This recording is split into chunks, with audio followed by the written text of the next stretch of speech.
Kumain na kayo? Sa'yo na lang po yan, kuya. Oo. Kasi, gutom na kay kuya eh.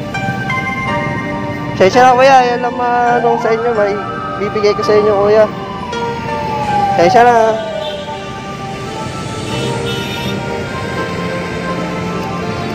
Ito, kuya.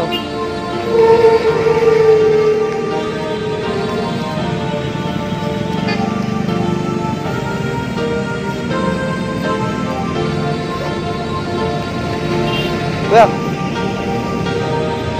pagpasensyahan nyo na po yan. Kunin nyo na po yan. Para may makakain po kayo mamaya ulit. Para meron po kayong may merienda mamaya. Siya na kuya. Kain nyo na po ba kuya? Saan po bahay natin na kuya? Diyan lang. Sige po kuya. Ingat po kayo lagi. Ito na po ako. Sige po.